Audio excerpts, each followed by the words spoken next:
கர்த்தருடைய பரிசுத்த நாமத்துக்கு ஸ்தோத்திரம். நாம் இன்றைய தினத்திலையும் கூட நம்முடைய செய்தியை தொடர்ச்சியாக நாம் பார்க்க போகிறோம். உன்னத பாட்டிலே நாம் வாசிக்கிறோம், உமது நேசம் திராட்சை ரசத்தை பார்க்கிலும் இன்பமானது, நாங்கள் உமக்குள் களி கூர்ந்து மகிழுவோம், திராட்சை ரசத்தை பார்க்கிலும் உமது நேசத்தை நினைப்போம். இங்கு நேசமும் திராட்சை ரசமும் இங்கு பேசப்படுவதை நாம் வாசிக்கிறோம். அதே போல மணவாட்டி சொல்லுகிறாள், நான் என் நேசருடையவள், அவர் பிரியம் என்மேல் இருக்கிறது. அதே போல அதிகாலையிலே திராட்சை தோட்டங்களுக்கு போவோம், திராட்சை கொடி துளிர்த்து அதன் பூ மலர்ந்ததோ என்றும் மாதளம் செடிகள் பூ பூத்ததோ என்றும் பார்ப்போம், அங்கே என் நேசத்தின் உச்சிதங்களை உமக்கு தருவேன். தூதாயும் பழம் வாசனை வீசும் நமது வாசல்கள் அண்டையிலே புதியவைகளும் பழையவைகளுமான சகலவித அருமையான கனிகளும் உண்டு, என் நேசரே அவைகளை உமக்கு வைத்திருக்கிறேன். அப்ப நேசருக்கு நேசத்தின் உச்சிதங்களை மணவாட்டி கொடுக்கிறாள். எனவே இங்கு நேசகுமாரன் என்ற தலைப்பிலே நாம் தியானிக்க இருக்கிறோம். கர்த்தர் நமக்கு உதவி செய்வாராக. ஆண்டவராகிய இயேசு கிறிஸ்து பிதாவுக்கு நேசகுமாரனாக இருந்தார். பிதா இயேசுவை பார்த்து, நீர் என்னுடைய நேசகுமாரன், உம்மில் பிரியமாய் இருக்கிறேன் என்று சொன்னார். இங்கு மணவாட்டி சொல்கிறாள், நான் என் நேசருடையவள், அவர் பிரியம் என்மேல் இருக்கிறது என்று சொல்லி. இப்போ இங்கு ஆண்டவராகிய இயேசு கிறிஸ்துவை பார்த்து பிதா சொல்கிறார், நீர் என்னுடைய நேசகுமாரன், உம்மில் பிரியமாய் இருக்கிறேன் என்று சொல்லி. ஆண்டவராகிய இயேசு கிறிஸ்து பிதாவுடைய குமாரன். இப்போ குமாரன் மீது பிதா பிரியமாக இருப்பதை அங்கு அவர் முழங்குகிறார். நாமும் கிறிஸ்துவோடு கூட உடன் சுதந்திரர்களாக இருக்கிறோம். நாம் ஜீவனுள்ள தேவனுடைய பிள்ளைகளாக இருக்கிறோம். நாம் அவருடைய குமாரரும் குமாரத்திகளுமாக இருக்கிறோம். நாம் எப்பொழுது நேச குமாரர்களாக நாம் உறுதியை நாம் பெற்றுக்கொள்ள முடியும்? தேவனுடைய பிரியம் நம் மேல் இருக்கிறது என்கிற உறுதியை நாம் எப்பொழுது பெற்றுக்கொள்ள முடியும்? நாமும் உறுதியோடு இருக்கலாம். நம்மை பார்த்து பிதா, இதோ என்னுடைய நேச குமாரன், இவரில் பிரியமாய் இருக்கிறேன் என்று சொல்லி நம்மை பார்த்து பிதா சொல்லுவார் என்று சொல்லி அப்படிப்பட்ட ஒரு உறுதி நமக்கு எப்போது கிடைக்கும்? இயேசு கிறிஸ்து அவர் ஞானஸ்நானம் பெற்று கரையேறி அவர் ஜெபம் பண்ணுகையில், அது லூக்கா 3ஆம் அதிகாரத்திலே நாம் வாசிக்கிறோம். ஜனங்கள் எல்லாரும் ஞானஸ்நானம் பெற்ற போது இயேசுவும் ஞானஸ்நானம் பெற்று ஜெபம் பண்ணுகையில் வானம் திறக்கப்பட்டது. பரிசுத்த ஆவியானவர் ரூபம் கொண்டு புறாவை போல அவர் மேல் இறங்கினார். வானத்தில் இருந்து ஒரு சத்தமும் உண்டாகி, நீர் என்னுடைய நேசகுமாரன், உம்மில் பிரியமாய் இருக்கிறேன் என்று உரைத்தது. இவர் இயேசு கிறிஸ்து மனிதனாக இந்த பூமியிலே அவதரித்தபடினாலே நாம் எவ்விதமாக வாழ வேண்டும் என்று சொல்லி அவர் நமக்கு ஒரு முன்மாதிரியாக இதையெல்லாம் அவர் செய்து காண்பித்திருக்கிறார். யோவான் ஸ்நானகன் இயேசுவிடத்திலே, நான் உம்மாலே ஞானஸ்நானம் பெற வேண்டியதா இருக்க, நீர் என்னிடத்தில் ஞானஸ்நானம் பெற வரலாமா என்று கேட்கும்போது, இப்பொழுது இடம் கொடு, இப்படியே எல்லா நீதியை நிறைவேற்றுவது நமக்கு ஏற்றதா இருக்கிறது என்று சொல்லி இயேசு கிறிஸ்து யோவான் ஸ்நானகனிடத்திலே ஞானஸ்நானத்தை அவர் பெற்றுக்கொள்ளுகிறார். இயேசு கிறிஸ்து ஞானஸ்நானம் பெற்று ஜலத்திலிருந்து கரையேறின உடனே இதோ வானம் அவருக்கு திறக்கப்பட்டது. தேவ ஆவி புறாவை போல இறங்கி தம்மேல் வருகிறதை கண்டார். அன்றியும் வானத்திலிருந்து ஒரு சத்தம் உண்டாகி, இவர் என்னுடைய நேசகுமாரன், இவரில் பிரியமாய் இருக்கிறேன் என்று உரைத்தது. 4 சுவிசேஷத்திலையும் இது எழுதப்பட்டிருக்கிறது. இப்ப நான் சொன்னது மத்தேயில் எழுதப்பட்டிருந்தது. மார்க்கு 1ஆம் அதிகாரத்திலே அவர் ஜலத்திலிருந்து கரையேறின உடனே வானம் திறக்கப்பட்டதையும் ஆவியானவர் புறாவை போல் தம்மேல் இறங்குகிறதையும் கண்டார். அன்றியும் நீர் என்னுடைய நேசகுமாரன், உம்மில் பிரியமாய் இருக்கிறேன் என்று வானத்திலிருந்து ஒரு சத்தம் உண்டானது. அதே போல யோவான் சொல்லுகிறார், யோவான் ஸ்நானன் அவர் சாட்சியாக சொல்லுகிறார், நான் ஜலத்தினாலே ஞானஸ்நானம் கொடுக்க வந்தேன். ஆண்டவராக இயேசு கிறிஸ்து அவர் பரிசுத்த ஆவியினாலே ஞானஸ்நானம் கொடுக்கிறவர் என்று சொல்லி அவர் சொல்லுகிறார். எனவே நாமும் ஞானஸ்நானத்தை பெற்றுக்கொள்ள வேண்டும். நாம் ஞானஸ்நானம் பெற்றுக்கொள்ளும் போது நமக்கு ஒரு உறுதி இருக்கிறது, நாம் பிதாவுடைய நேசகுமாரனாக இருக்கிறோம் என்று சொல்லி நாம் ஞானஸ்நானம் எடுக்கும்போது பிதா நம்மேல் பிரியமாயிருக்கிறார். நாம் ஞானஸ்நானம் எடுப்பதை அவர் சந்தோஷமாக பார்க்கிறார். அவர் நமக்காக வானத்தை திறக்கிறார். நமக்காக பரிசுத்த ஆவியானவரை அனுப்புகிறார்.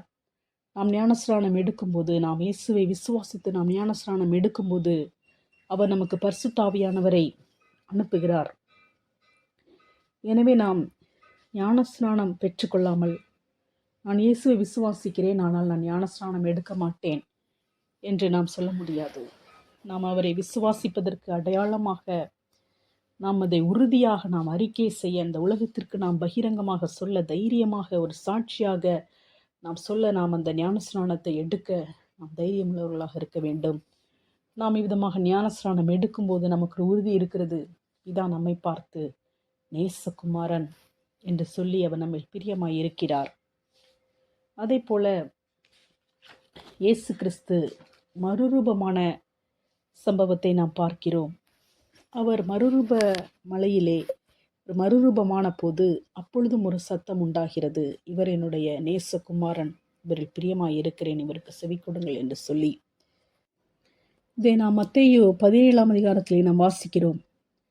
6 நாளைக்கு பின்பு இயேசு பேதுருவையும் யாக்கோபையும் சகோதரனாகிய யோவானையும் கூட்டிக் கொண்டு தனித்திருக்கும்படி உயர்ந்த மலையின் மேல் போய் அவர்களுக்கு முன்பாக மறுரூபமானார்.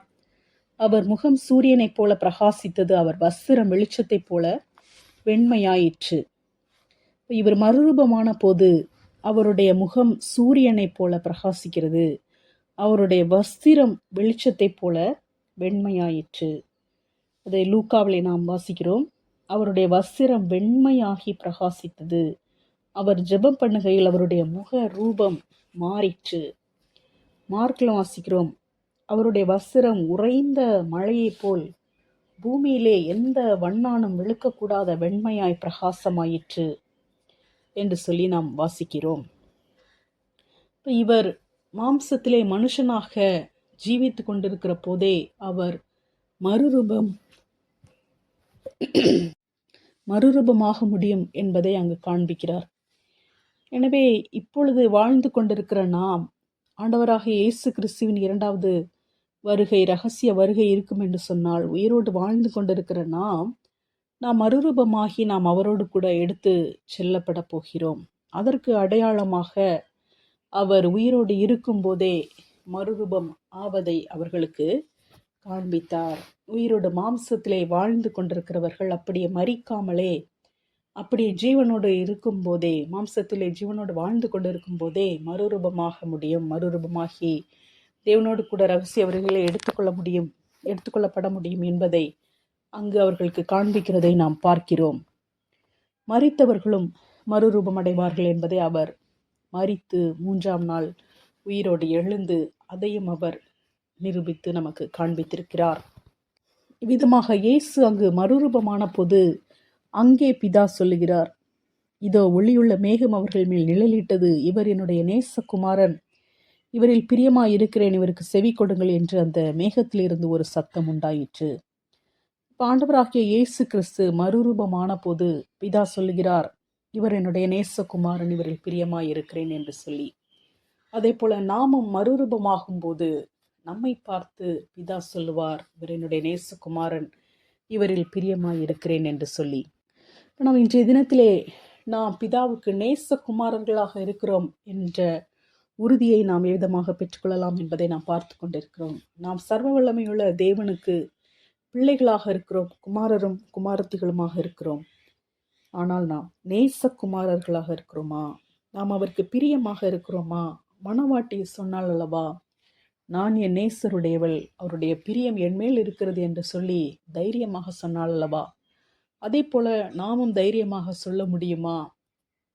ஆண்டவராகிய இயேசு கிறிஸ்து அவர் என்னை பார்த்து என்மேல் பிரியமாயிருக்கிறார், என்னுடைய பரம தந்தையாகிய பிதா அவர் என்னை பார்த்து என்னை நேசகுமாரன், நான் உன்னில் பிரியமாய் இருக்கிறேன் என்று சொல்கிறார் என்று சொல்லி இப்படிப்பட்ட உறுதியை நாம் உடையவர்களாக இருக்க முடியுமா?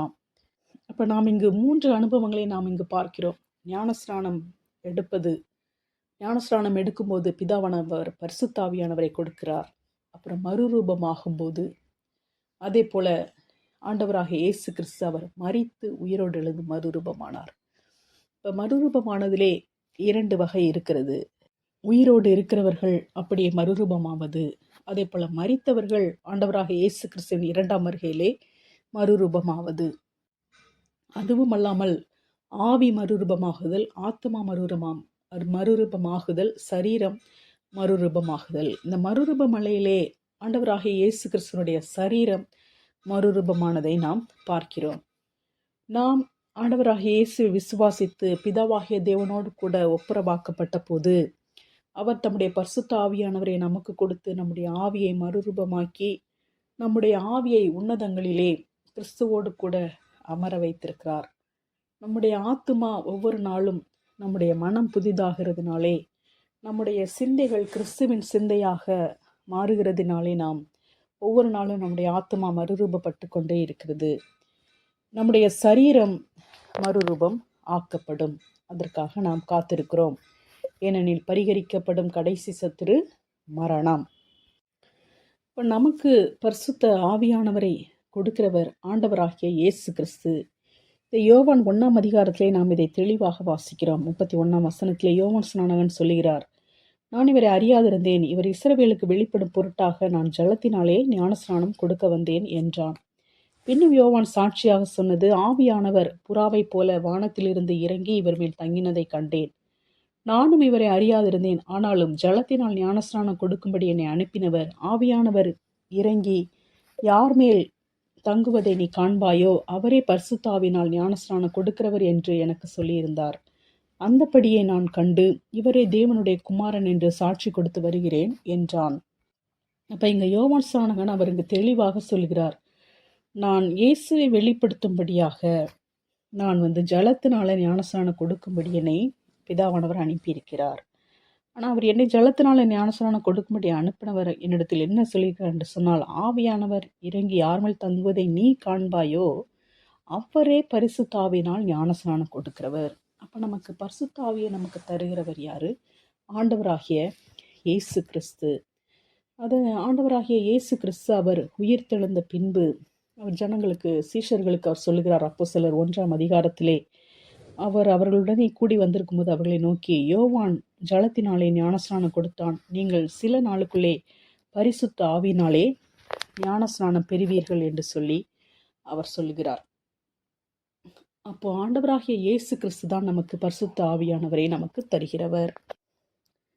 பேதுரு அவர் பிரசங்கம் பண்ணும்போது அவர் சொல்லுகிறார் 2ஆம் அதிகாரத்திலே, நீங்கள் மனம் திரும்பி ஒவ்வொருவரும் பாவ மன்னிப்புக்கென்று இயேசு கிறிஸ்துவின் நாமத்தினாலே ஞானஸ்நானம் பெற்றுக்கொள்ளுங்கள், அப்பொழுது பரிசுத்தாவியின் வரத்தை பெறுவீர்கள். வாக்குத்தத்தமானது உங்களுக்கும் உங்கள் பிள்ளைகளுக்கும் நம்முடைய தேவனாகிய கர்த்தர் வரவழைக்கும் தூரத்தில் உள்ள யாவருக்கும் உண்டாயிருக்கிறது. இப்போ இந்த வாக்குத்தத்தம் என்று அவர் சொல்லுகிறார். இந்த வாக்குத்தத்தம் தான் பரிசுத்த ஆவியானவர்.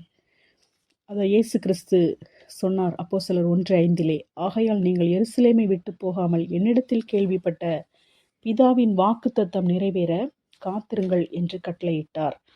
பிதாவின் வாக்குத்தத்தம், பிதா உங்களுக்கு ஆவியை அருளுவேன் என்று சொன்னார். கடைசி நாட்களிலே மாம்சமான யாவர் மேலும் என் ஆவியை ஊற்றுவேன் என்று சொன்னார். அந்த வாக்குத்தத்தம் நிறைவேற நீங்கள் காத்திருங்கள் என்று இயேசு சொன்னார்.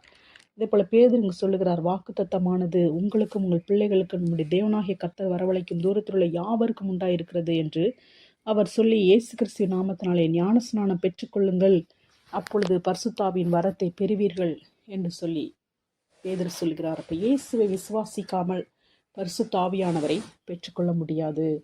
எனவேதான் இயேசுவை விசுவாசிக்காத யூதர்கள் அவர்கள் பரிசுத்த ஆவியை அவர்கள் பெற்றுக்கொள்ள முடியாது. இப்போ இயேசுவை விசுவாசிக்கவில்லை என்று சொன்னால் பரிசுத்த ஆவியை பெற்றுக்கொள்ள முடியாது. இப்போ இயேசுவும் பரிசுத்த ஆவியும் இல்லை என்று சொன்னால் பிதாவின் இடத்திலே நாம் சேர முடியாது. இப்போ பிதாவின் இடத்திலே நாம் சேர வேண்டும் என்று சொன்னால் அவர் இயேசு கிறிஸ்துவின் மூலமாகத்தான் அவர் நம்மை ஏற்றுக்கொள்ளுகிறார். அவர் மூலமாகத்தான் நாம் ஒப்புரவாக்கப்பட்டிருக்கிறோம். நாம் தூரமாக இருந்தோம், நாம் அந்நியரும் மரித்தவர்களுமாக நாம் இருந்தோம்.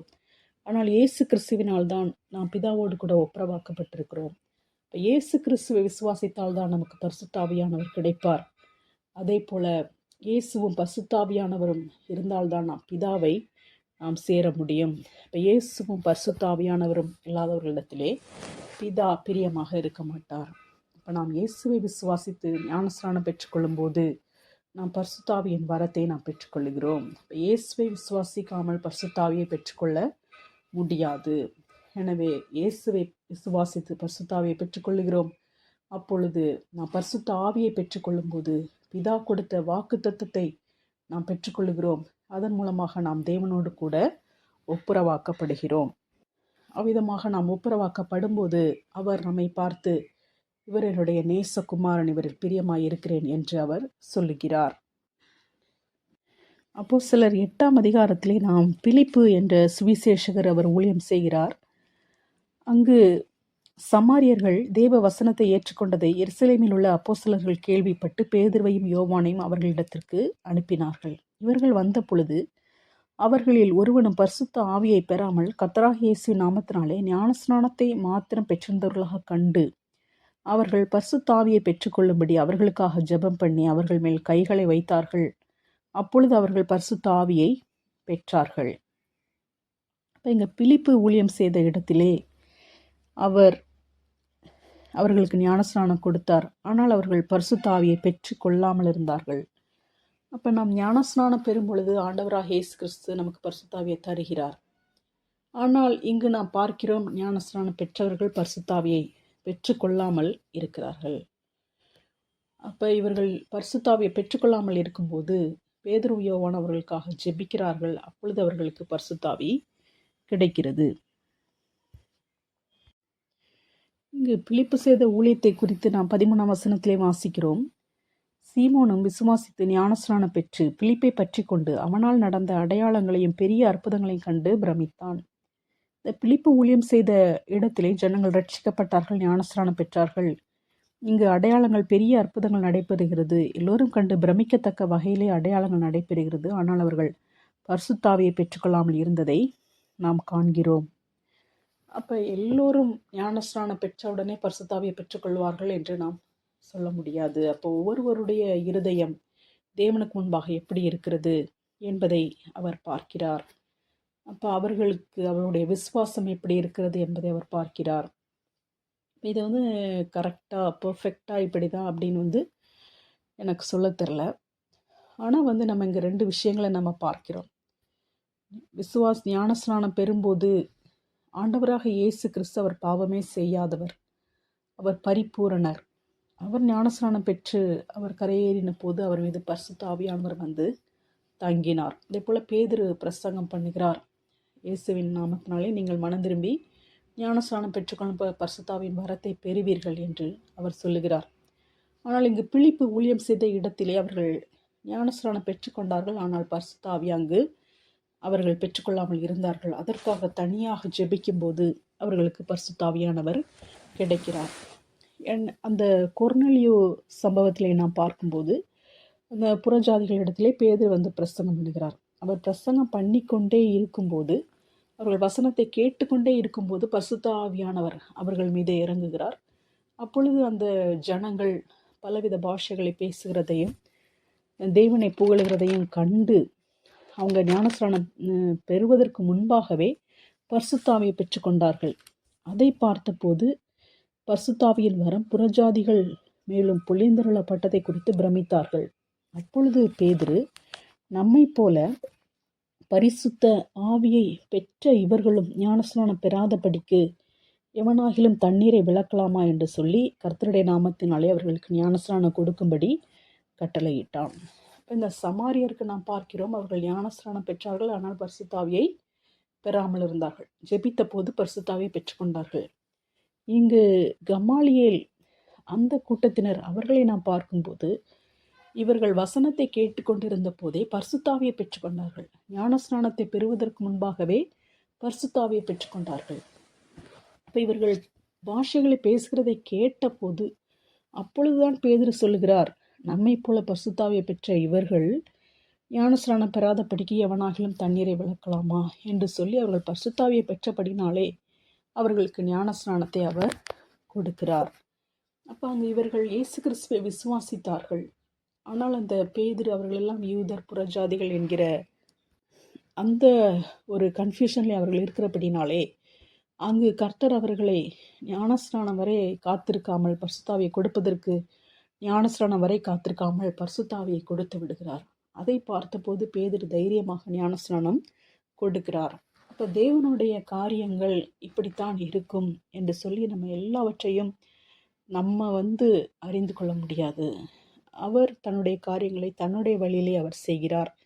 அவருடைய ஞானம் திரளாக இருக்கிறது. அவருடைய அறிவு அளவில்லாதது. எனவே நாம் தேவனிடத்திலே விசுவாசமாயிருந்து நாம் ரட்சிக்கப்பட்டு மனம் திரும்பி நாம் ஞானஸ்நானத்தை பெற்றுக்கொள்ள வேண்டும்.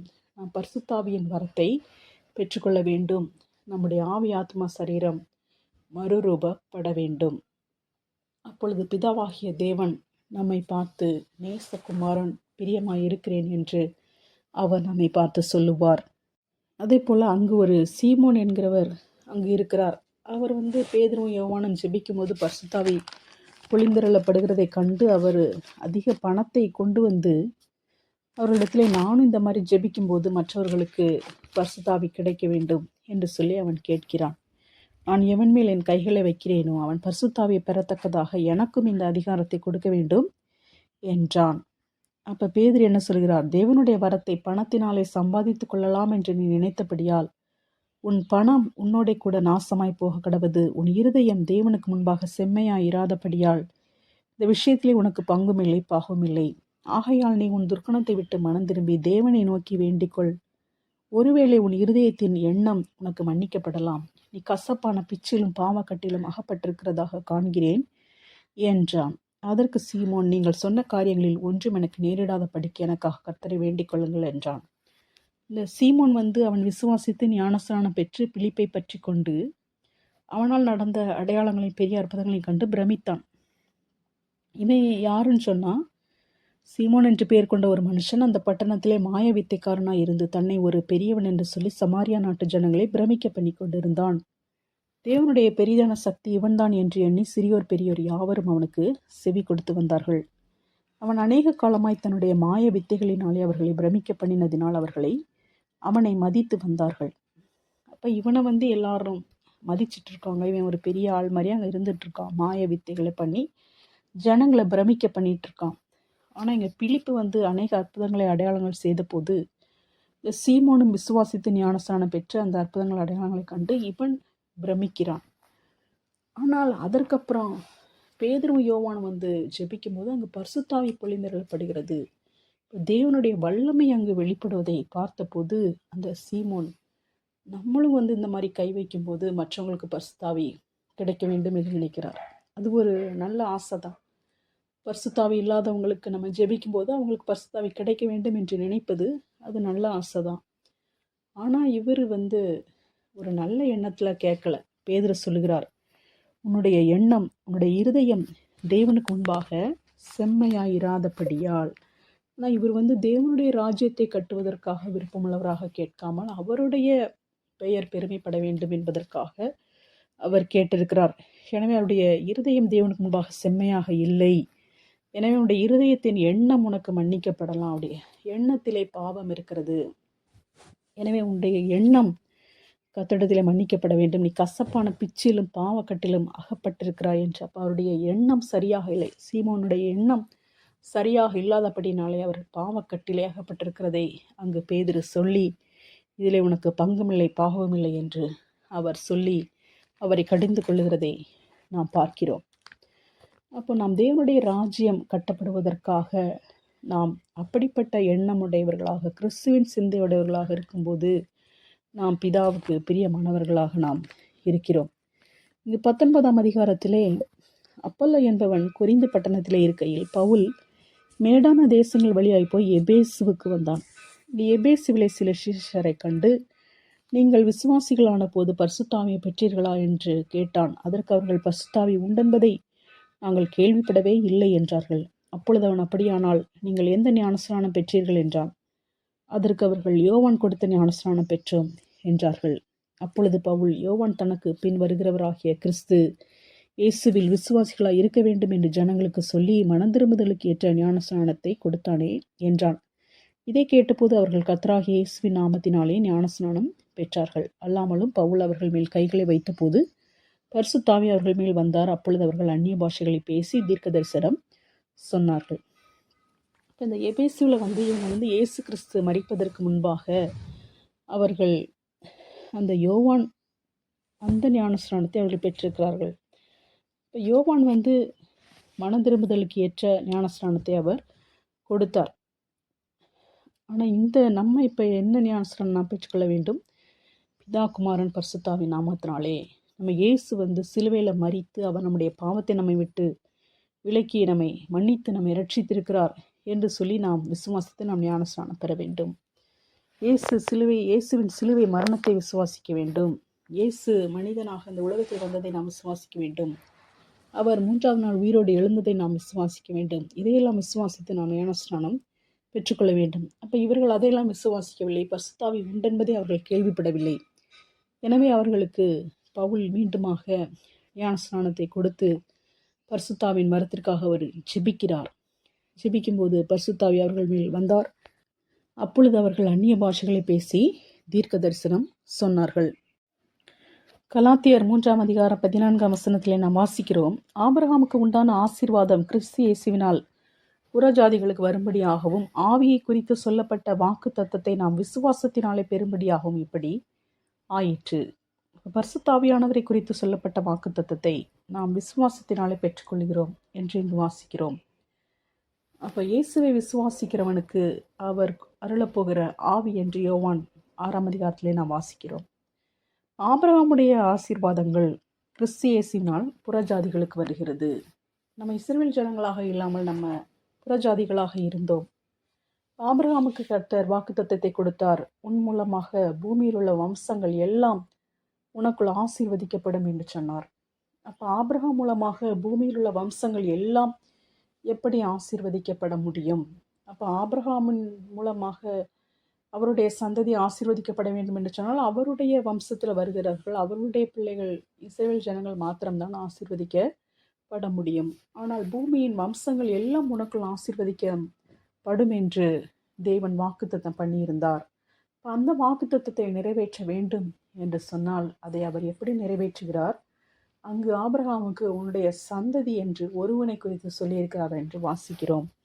ஆபிரகாமுக்கும் அவனுடைய சந்ததிக்கும் வாக்குத்தத்தங்கள் பண்ணப்பட்டன.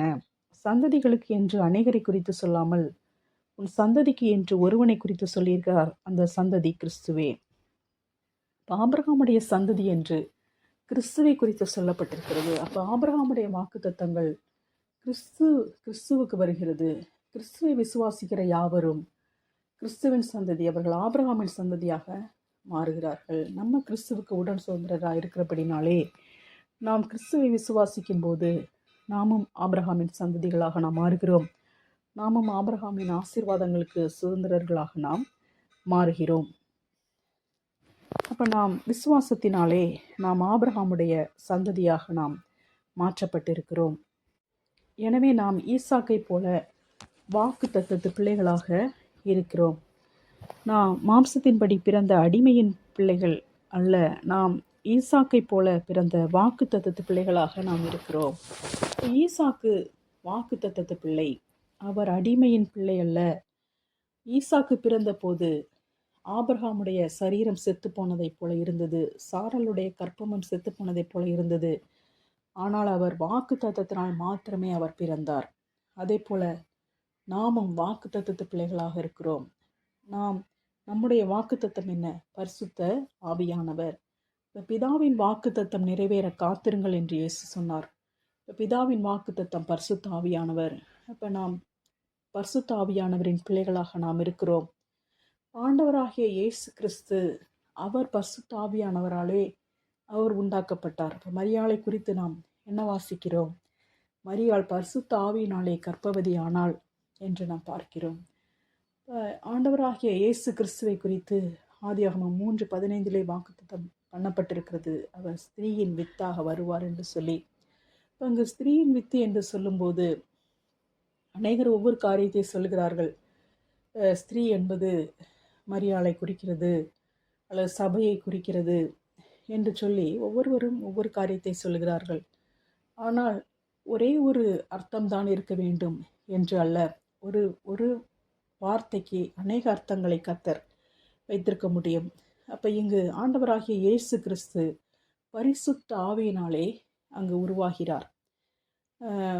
மரியாள் கன்னியாக இருக்கும்போது இயேசு உற்பத்தியானார் என்றாலும் பரிசுத்த ஆவியாலே அவர் உருவாக்கப்பட்டார். எனவே ஸ்திரீயின் வித்து என்று சொல்லப்படும் போது ஒரு அர்த்தம், அவர் பரிசுத்த ஆவியின் வித்தாக இருக்கிறார். இப்போ நாமும் பரிசுத்த ஆவியானவரின் பிள்ளைகளாக இருக்கிறோம். ஆவியினாலே பிறந்த நாமும் அவ்விதமாக ஸ்திரீயின் வித்தாக, பரிசுத்த ஆவியை குறிக்கிற ஸ்திரீயின் வித்தாக நாம் இருக்கிறோம். ஆண்டவராகிய இயேசு கிறிஸ்து எவ்விதமாக பரிசுத்த ஆவியினாலே பிறந்தாரோ அதே போல நாமும் பரிசுத்த ஆவியினாலே பிறந்தவர்களாக இருக்கிறோம். அதுதான் வாக்குத்தத்தத்தின் பிள்ளையாக இருக்கிறது. அப்போ ஆண்டவராகிய இயேசு கிறிஸ்து பிறந்த போது அங்கு சாதாரணமாக மனித முறைமைகளை பிறப்பதற்கான சாத்தியம் இல்லாமல் விசுவாசத்தினாலே வாக்குத்தத்தத்தை கொண்டு அவர் பிறந்தார்.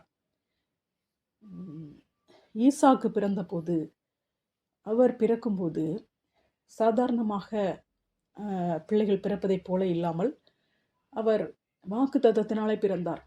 ஆபிரகாமும் வயதாகிவிட்டது, சாராளும் வயதாகிவிட்டது. அப்போ ஒரு குழந்தை பிறக்கும் என்ற நம்பிக்கை இல்லை.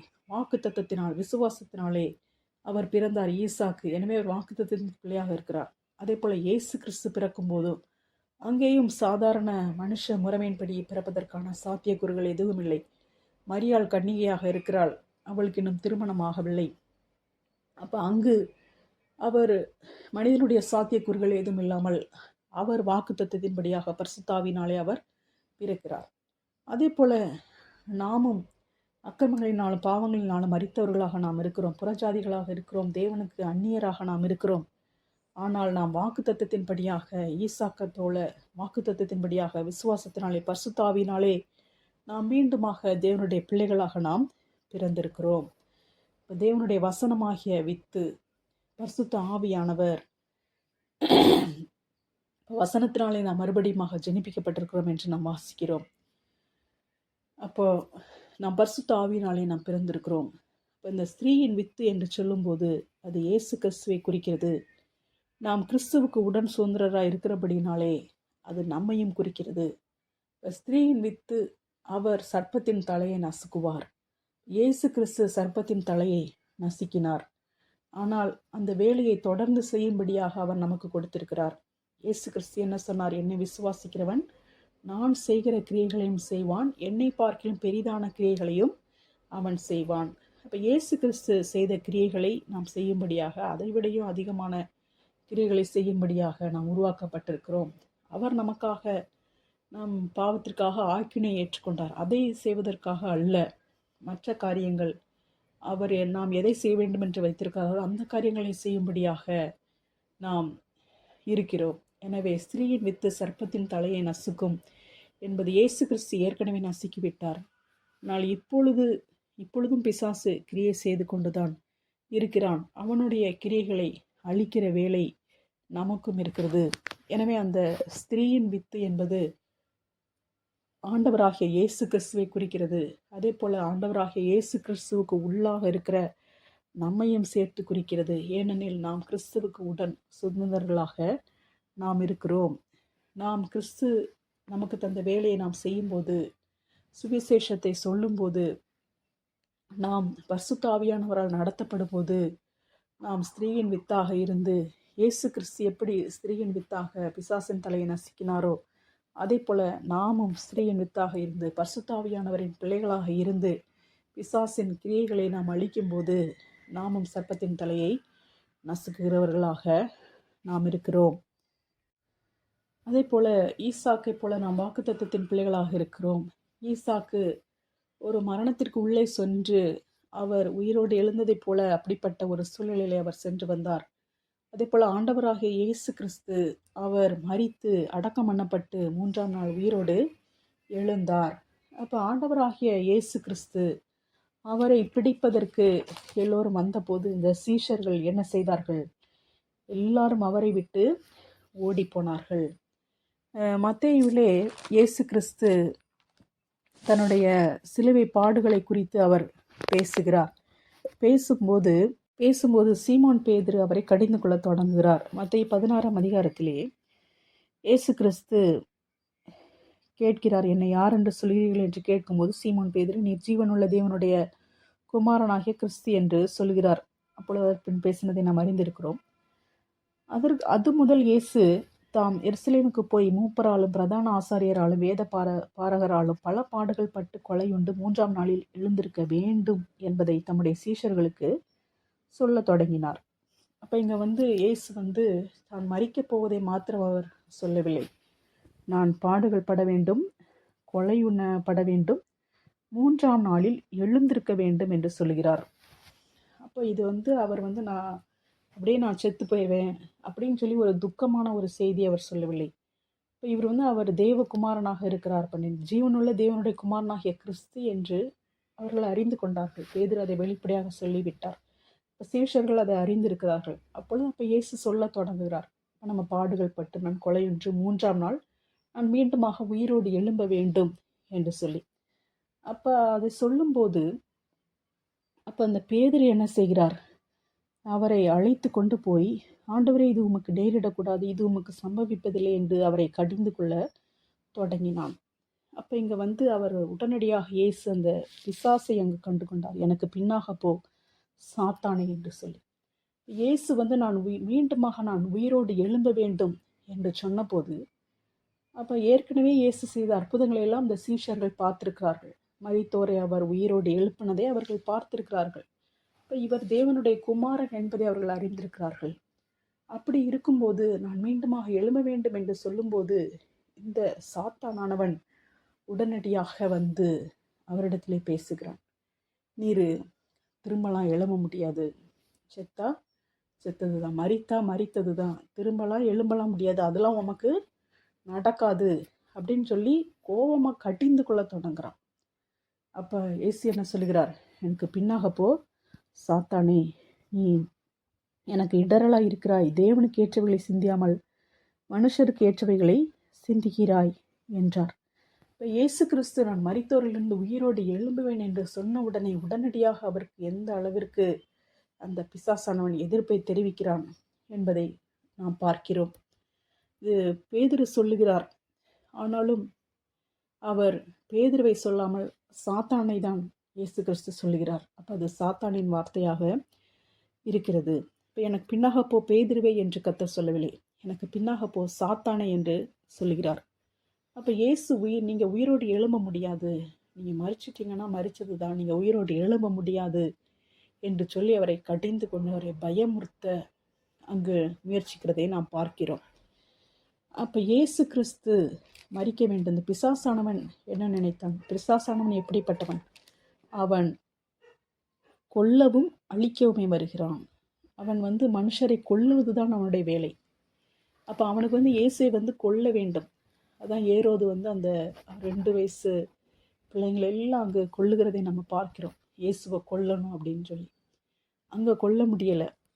அப்போ இங்கே அவன் எப்படியாவது அவரை கொல்லதுக்கு தான் அவன் பார்த்துட்ருக்கான். ஸ்திரீயின் வித்தை எப்படினாலும் அழிக்க வேண்டும் என்று சொல்லி தான் அவன் பார்த்து கொண்டிருக்கான். ஆனால் இங்கே இயேசு சொல்லுகிறார், நான் செத்தாலும் மீண்டும் நான் மறுபடியும் உயிரோடு எழும்புவேன் அப்படின்னு சொல்லி, 3ஆம் நாளிலே நான் எழும்ப வேண்டும் என்று சொல்லி. சாத்தானுக்கு உடனடியாக அவன் கோபம் அப்படி வெகுண்டு எழுந்து அவன் இப்படிலாம் நடக்கவே நடக்காது அப்படின்னு அவன் சொல்கிறான். ஆனால் இயேசு கிறிஸ்து 6 நாளைக்கு பின்பு, இது நடந்த உடனே தான், அடுத்த உடனே தான் 6 நாளைக்கு பின்பு இயேசு மறுரூபமாகி அவர் காண்பிக்கிறார். நான் மீண்டுமாக நான் உயிரோடு எழும்புவேன், இப்போ நான் ஒரு மனுஷனாக வந்திருக்கிறேன், இப்படியே நான் மரித்து நான் பாதாளத்தில் நான் அழிந்து போவதில்லை, நான் மறுரூபமாவேன் என்பதை சீஷர்களுக்கு அவர் காண்பிக்கிறார். அப்போ இந்த சரீரம், நான் மரணம் அடைந்தாலும் இந்த சரீரம் அழிந்து போவதில்லை, இந்த சரீரம் மறுரூபமாகும் என்பதை அவர் காண்பிக்கிறார். எனில் அந்த மறுரூப மலையிலே அவர் அந்த மாம்ச சரீரம் அவர் வாழ்ந்து கொண்டிருந்த நம்மை போல அவர் ஒரு மனுஷனாக வாழ்ந்து கொண்டிருந்தார். அந்த மாம்ச சரீரம் அப்படியே மறுரூபமானது. அவர் காண்பிக்கிறார், நான் விதமாகத்தான் என்னுடைய சரீரம் மறுரூபமாக போகிறது, நான் அழியப் போவதில்லை, என்னுடைய சரீரம் அழிந்து போவதில்லை, எனக்கு நித்தியமான வாழ்வு இருக்கிறது இப்போ என்னை விசுவாசிக்கிற உங்கள் ஒவ்வொருவருக்கும் நித்திய வாழ்வு இருக்கிறது என்பதை அவர் அங்கு காண்பிக்கிறார். பிசாசானவன் அவன் கடிந்து கொள்கிறான், நீ மரித்தா மரித்ததா, எழும்பவே முடியாது அப்படின்னு. ஆனால் இயேசு அங்கு மறுரூபமாகி அவர் காண்பிக்கிறார். அதே போல இயேசுவை பிடிப்பதற்கு ஜனங்கள் வந்தபோது சீஷர்கள் எல்லாம் அவரை விட்டு ஓடி போனார்கள். அப்போ இந்த சீஷர்கள்லாம் என்ன நினச்சிருப்பாங்க?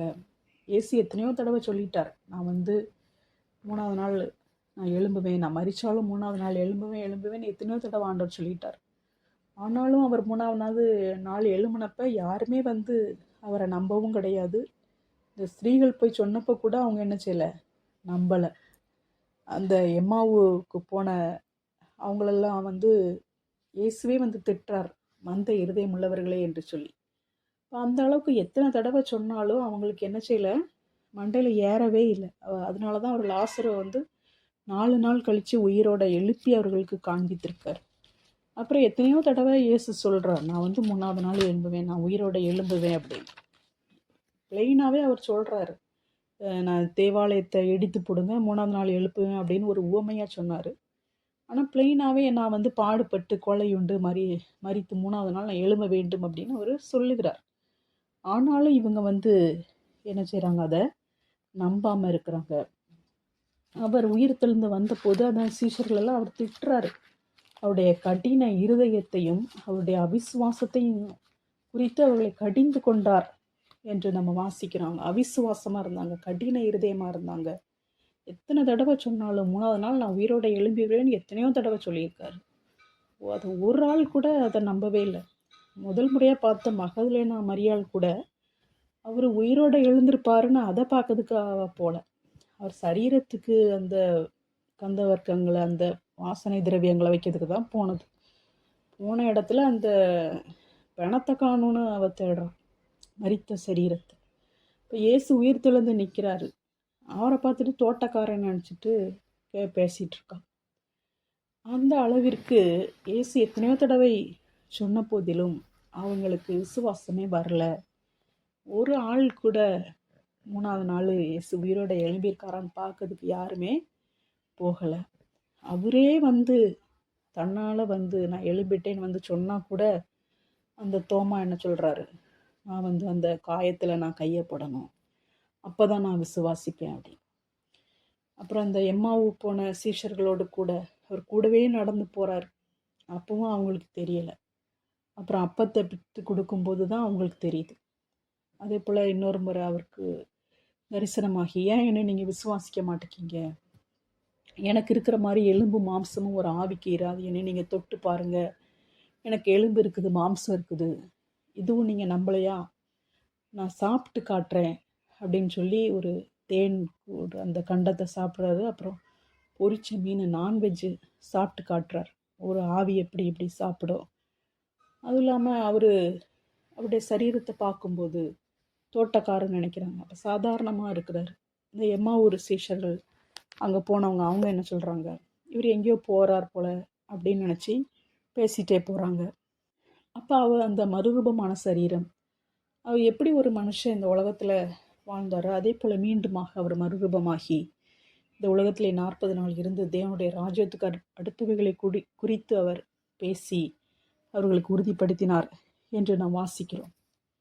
அப்போது இந்த இயேசு கிறிஸ்து அவர் ஸ்திரீயின் வித்து அவர் மரித்து உயிரோடு எழுந்தார். அதே போல் நாமும் ஸ்திரீயின் வித்து, கிறிஸ்துவனுடைய உடன் சுதந்திரராக பரிசுத்தாவியின் பிள்ளை. இயேசு கிறிஸ்து எவ்விதமாக பரிசுத்தாவியின் பிள்ளையோ, பரிசுத்தாவினால் உருவானாரோ, அதே போல் நாமும் பரிசுத்தாவினாலே பிறந்தவர்கள். ஈசாக்கை போல வாக்குத்தத்தத்து பிள்ளைகள். பிதாவின் வாக்குத்தத்தம் பரிசுத்தாவியானவர். இந்த வாக்குத்தத்தத்து பிள்ளைகள் பரிசுத்தாவியானவரின் பிள்ளைகள். இப்போ நாமும் இயேசுவை போல உயிரோடு எழும்புவோம். அதான் அந்த சிலுவையில் அவர் தொங்கும்போது கூட மத்தேயு 27:43 பிரதான ஆசாரியரும் வேதபாரகரும் மூப்பரும் பரியாசம் பண்ணி, மற்றவர்களை ரட்சித்தான், தன்னைத்தான் ரட்சித்து கொள்ள திராணி இல்லை. இவன் இஸ்ரவேலின் ராஜாவானால் இப்பொழுது சிலுவையிலிருந்து இறங்கி வரட்டும், அப்பொழுது இவனை விசுவாசிப்போம். தன்னை தேவனுடைய குமாரன் என்று சொல்லி தேவன் மேல் நம்பிக்கையாக இருந்தானே, அவர் இவன் மேல் பிரியமாயிருந்தால் இப்பொழுது இவனை ரட்சிக்கட்டும் என்றார்கள். இயேசு வந்து சிலுவையில் தொங்கிட்டு இருக்காரு. தொங்கிட்டு இருக்கும்போது இந்த பிரதான ஆசாரியர், வேதபாரகர், மூப்பர்லாம் பரியாசம் பண்ணி என்ன சொல்கிறாங்க, இயேசு வந்து தேவகுமாரன் இவர் சொன்னார், தேவன் என் மேலே பிரியமாக இருக்கிறாரு அப்படின்னு சொன்னார். அவர் உண்மையிலே இவன் மேலே, இயேசு மேலே பிரியமாக இருந்தார்னா இப்போ அவனை ரட்சிக்கட்டும், இயேசுவை ரட்சிக்கட்டும் அப்படின்னு சொல்கிறாங்க. நம்ம நேசகுமாரன் என்பதை தான் நம்ம பார்த்து கொண்டு இருக்கிறோம். பிதா நம்ம மேல் எப்பொழுது பிரியமாக இருக்கிறார் என்று சொல்லி.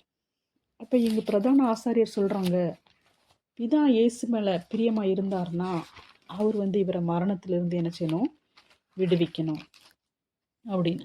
அப்போ இந்த சங்கீதம் 22 நீங்கள் பார்த்தீங்கன்னா இது அப்படியே சங்கீதம் 22 இருக்கிறது. வாசித்த போதே அவ்வளவு அதிகமாக ஆச்சரியம் ஆட்கொண்டது. சங்கீதம் 22 7-8, என்னை பார்க்கிறவர்கள் எல்லாரும் என்னை பரியாசம் பண்ணி உதட்டை பிதுக்கி தலையை துலுக்கி, கர்த்தர் மேல் நம்பிக்கையாக இருந்தானே, அவர் இவனை விடுவிக்கட்டும், இவன் மேல் பிரியமாக இருக்கிறாரே, இப்பொழுது இவனை மீட்டு விடட்டும் என்கிறார்கள். அப்போ இங்கே தீர்க்க தரிசனமாக தாவீது சொல்லுகிறார். அதே வார்த்தையை இவங்க சொல்கிறாங்க பாருங்க. இந்த தீர்க்க தரிசனம் நிறைவேறினது அப்படின்னு நிறைய எழுதியிருக்கும் பழைய ஏற்பாட்டில் உள்ளது. இந்த வார்த்தை நிறைவேறும்படியாக இப்படி நடந்தது அப்படின்னு. ஆனால் இங்கே பார்த்தீங்கன்னா இங்கே என்ன வசனம் சொல்லியிருக்குதோ அதே இதை இந்த பிரதான ஆசாரியர்கள் சொல்கிறாங்க. தேவனுடைய குமாரன் என்று சொல்லி தேவன் மேல் நம்பிக்கையாக இருந்தானே, அவர் இவன் மேல் பிரியமாக இருந்தால் இப்பொழுது அவனை ரட்சிக்கட்டும் என்றார்கள். அப்போ தேவன் பிரியமாக இருந்தால் மரணத்திலிருந்து விடுவிக்கட்டும், சரீரம் அழிவுறதுலேருந்து விடுவிக்கட்டும் அப்படின்னு உலக மக்கள் சொல்லுகிறார்கள்.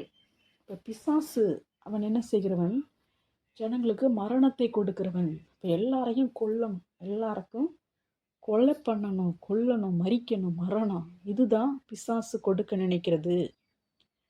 ஆனால் தேவன் நமக்கு கொடுப்பது ஜீவன். தாவீது சொல்லுகிறார், அவர் என் ஜீவனின் பெலனானவர்.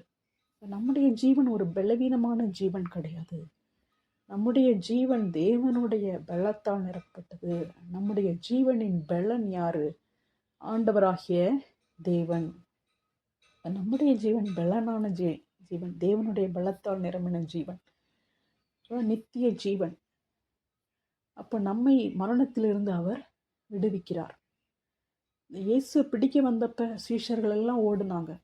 அப்போ என்ன நினச்சிருப்பாங்க, 3 வருஷம் இவர் கூட நடந்தோம், எல்லாம் கேட்டோம், எல்லா டீச்சிங்கெல்லாம் கேட்டோம், படித்தோம், அற்புதங்களை பார்த்தோம், சாப்பிட்டோம், அவ்வளோதான், இனி இவரை பிடிச்சிட்டு போயாச்சு, அவர் மரிச்சாச்சுன்னா அவ்வளோதான், முடிஞ்சு போச்சு அப்படின்னு அவங்க ஓடியே போயிட்டாங்க. இதே போல தான் அப்போஸ்தலரில் நம்ம பார்க்குறோம். அந்த சீஷர்கள் வந்து சுவிசேஷத்தை சொல்லும்போது ஒருத்தர் சொல்லுவார், நீங்கள் வந்து இவங்களை போட்டு ரொம்ப அடித்து ரொம்ப பிரச்சனை பண்ணிகிட்டு இருக்காதுங்க, இந்த மாதிரி தான் நிறைய பேர் எழும்புறாங்க, எழும்பி அவங்களே என்ன செஞ்சுருவாங்க, செத்து போயிடுவாங்க அப்படின்னு சொல்லி ஒரு 2 பேரை பற்றி சொல்கிறாங்க. தெயுதாஸ் அப்படின்னு ஒருத்தர் இருந்தான். அப்போஸ்தலர் 5ஆம் அதிகாரத்தில் தெயுதாஸ்ன்னு இருந்தான். அவன் தன்னை ஒரு பெரியவனாக பாராட்டினான். ஏறக்குறைய 400 பேர் அவனை சேர்ந்தார்கள். அவன் மடிந்து போனான். அவனை நம்பின அனைவரும் சிதறி அவமாய் போனார்கள். அவனுக்கு பின்பு குடிமதிப்பின் நாட்களிலே கலினேயனாகிய யூதாஸ் என்பவன் எழும்பி தன்னை பின்பற்றும்படி அநேக ஜனங்களை இழுத்தான். அவனும் அழிந்து போனான். அவனை நம்பியிருந்த அனைவரும் சிதறடிக்கப்பட்டார்கள். இப்பொழுது நான் உங்களுக்கு சொல்லுகிறது என்னவென்றால், இந்த மனுஷருக்கு ஒன்றும் செய்யாமல் இவர்களை விட்டுவிடுங்கள். இந்த யோசனையும் இந்த கிரியையும் மனுஷரால் உண்டாயிருந்ததனால் ஒளிந்து போகும், தேவனால் உண்டாயிருந்ததே ஆனால் அதை ஒழித்துவிட உங்களால் கூடாது. தேவனுடைய போர் செய்கிறவர்களாய் காணப்படாதபடிக்கு பாருங்கள் என்றான். இப்போ இங்கே வந்து இது அப்போஸ்தலரில் நடந்தது. சீஷர்கள் ஊழியம் செய்யும்போது அங்கே ஒருத்தன் சொல்கிறான், இப்படி தான் அவன் எழும்புறான், எழும்பி அவன் மரித்து போன உடனே அவனோட சொல்கிற அந்த கருத்துக்களும் எல்லாமே அவனை நம்பினவங்களும் எல்லாம் அதோட முடிஞ்சு போயிடுது அப்படின்னு. அதே போல தான் இயேசு காலத்துலேயும் நினச்சாங்க, இவரை கொன்னாச்சுன்னா அவ்வளோதான் முடிஞ்சுது அப்படின்னு. ஆனால் பிதாவாகிய தேவன் தம்முடைய பலத்த சத்துவத்தின் வல்லமைப்படியே அவரை உயிரோடு எழுப்பினார். அவர் மறுரூபமாகி அவர் மீண்டுமாக அவர் இந்த உலகத்திலே 40 நாட்கள் மீண்டுமாக அவர் மனுஷனாக வாழ்ந்தார். அவர் ஜனங்களை தொட்டார், ஜனங்கள் அவரை தொட்டார்கள். அவர் புசித்தார், விதமாக அவர் மனிதனாக வாழ்ந்தார். அவர்களுடைய கண்களுக்கு முன்பாகவே அந்த மறுரூபமான அந்த சரீரத்தோடு கூட அவர் பரலோகத்திற்கு எடுத்துக்கொள்ளப்பட்டு பிதாவின் வலது பார்சத்திலே அவர் உட்கார்ந்தார். எனவே அவர் உயிரோடு எழுந்தபடியினால்தான் நாம் கிறிஸ்தவர்களாக இருக்கிறோம். எனவே அவர் உயிரோடு எழுந்தபடியினால்தான் நம்முடைய பாவங்கள் மன்னிக்கப்பட்டிருக்கிறது. இல்லை என்றால் இந்த தெயுதாஸ் இவங்கெல்லாம் மாதிரி இயேசு மரித்து உயிரோடு எழும்பலைன்னா அவ்வளோதான், அதோட முடிஞ்சிருக்கும். அதான் 1 கொரிந்தியரில் நம்ம வாசிக்கிறோம் 15 அதிகாரம்.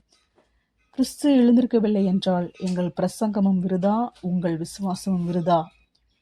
மரித்தோர் உயிர்த்தெழாவிட்டால் தேவன் எழுப்பாத கிறிஸ்துவை அவர் எழுப்பினார் என்று நாங்கள் தேவனை குறித்து சாட்சி சொன்னதினாலே தேவனுக்காக பொய் சாட்சி சொல்லுகிறவர்களாகவும் காணப்படுவோமே. மரித்தோர் உயிர்த்தெழாவிட்டால் கிறிஸ்துவும் எழுந்திருக்கவில்லை. கிறிஸ்து எழுந்திராவிட்டால் உங்கள் விசுவாசம் வீணாயிருக்கும். நீங்கள் இன்னும் உங்கள் பாவங்களில் இருப்பீர்கள்.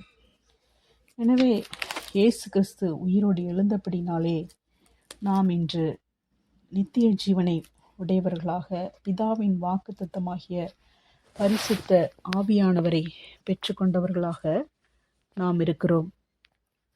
எனவே நாம் ஞான ஸ்நானம் பெற்றுக்கொள்ளும்போது, பரிசுத்த ஆவியானவரை பெற்றுக்கொள்ளும்போது,